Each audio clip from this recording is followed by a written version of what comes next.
This material is a sprawling, highly charged political exposé detailing allegations of extreme bias, selective enforcement, and anti-democratic overreach by the Israeli Attorney General and the legal establishment. And honestly, relying on extreme rhetorical hyperbole risks completely undermining the serious, factual allegations presented in this script. Yeah, absolutely. I mean, you read this feedback, or rather the submission, and the submitter's passion is just, it's undeniable. Oh, for sure. They clearly have this deep, intimate familiarity with the political landscape, but the weakness here is that the material frequently leans on highly polemical, almost inflammatory language. Right. As I understand it from the notes, the argument here is that the AG operates without checks, but then they use these really intense descriptions. Exactly. Throughout the text, the Attorney General's office is repeatedly described as a hit squad or, a private militia. Wow, yeah, that is intense. And it goes on. Officials like Gil Lemon are referred to using terms that essentially paint them as, evil or brutes. And while that conveys deep frustration, it alienates any viewer who isn't already in strict agreement. I get that, but, that makes sense on one level. But could the evidence actually support a stronger conclusion if we remove the hyperbole? I mean, is there a risk that focusing solely on name-calling might overlook the sheer weight of the factual timeline? Yes, absolutely. The emotional heat just overshadows the actual documented incidents of systemic dysfunction. If you just shout at the reader, they stop listening. It's kind of like arguing a case in court, right? How do you mean? Well, arguing a case in court requires presenting the weapon and the timeline, right? Not just standing there and shouting at the jury that the defendant is a villain. That is a perfect analogy.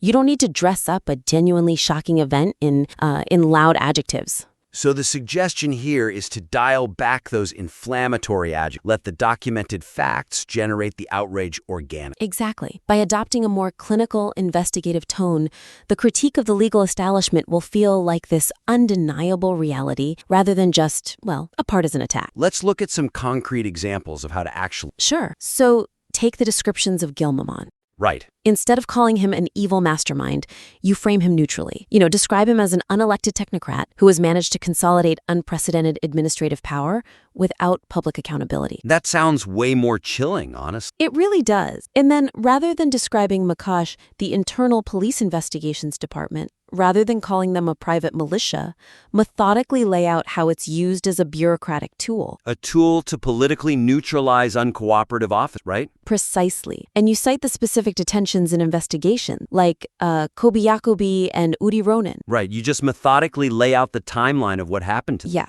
The clinical recounting of those heavy-handed tactics does all the heavy lifting for you. Okay, so now that we've established that the facts should speak for themselves without the hyperbole, I think we really need to look at how those facts are arranged. Oh, definitely. Because a calmer tone just isn't going to help if the audience is totally confused by the sequence of events. Presenting a rapid-fire sequence of unrelated grievances dilutes the core argument regarding institutional overreach. It really does. The weakness here is that the narrative suffers from severe whiplash. Whiplash is a great word for it. It jumps wildly from these massive macro-political structural issues like the collapse of the bribery charges in Case 4000 straight into, totally different things. Yeah. Let's look closely at the section discussing the Pegasus spyware right next to the stolen vest. Right. You have demands to use Pegasus spyware on politicians, which is a massive national scandal.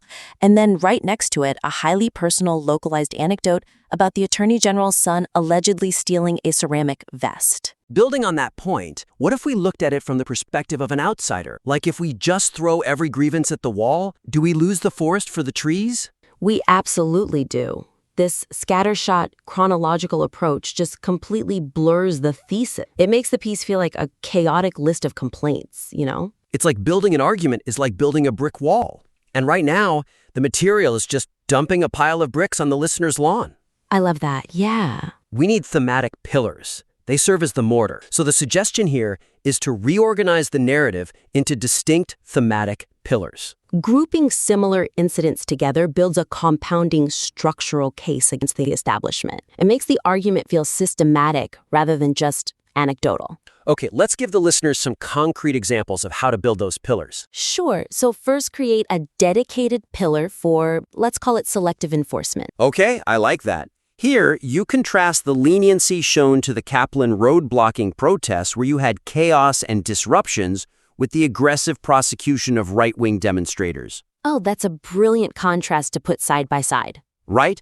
And then create a second pillar for institutional interference. So what goes in that one? This is where you group the AG's refusal to approve police appointments, her office blocking the incitement unit's closure, and, of course, the demands regarding the Pegasus spyware. Okay, but what about the son's stolen vest?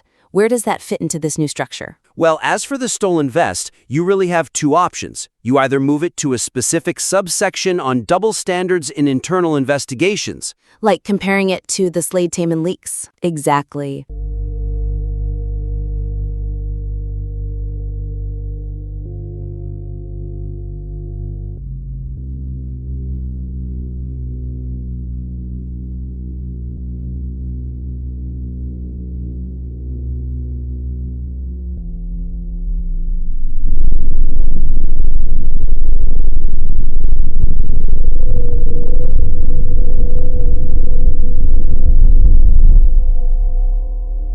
Exactly. Or honestly, cut it entirely if it detracts from the macro political focus.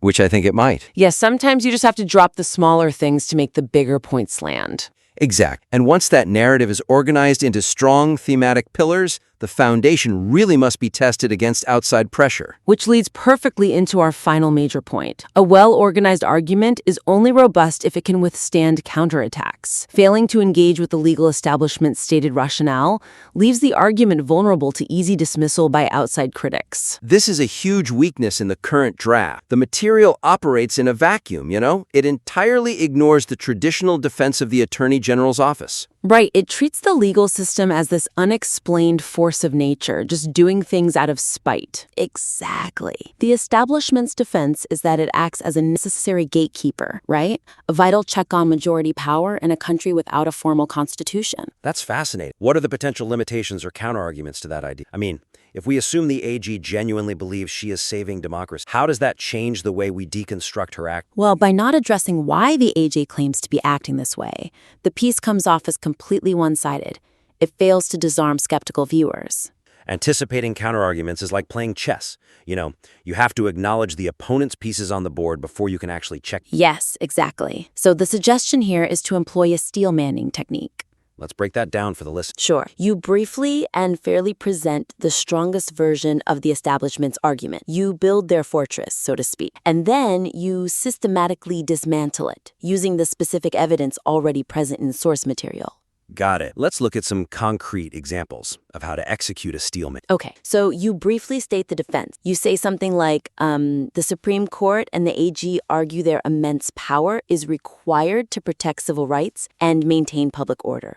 Okay, you give them their stated noble premise. Right. Then you pivot and shatter that defense using the script's own evidence. Oh, like saying, however, if the goal is public order, why did the AG ignore Palestinian incitement just days before a deadly terror attack in Jerusalem while actively protecting left-wing rioters? Boom. Exactly. You turn their own logic against them.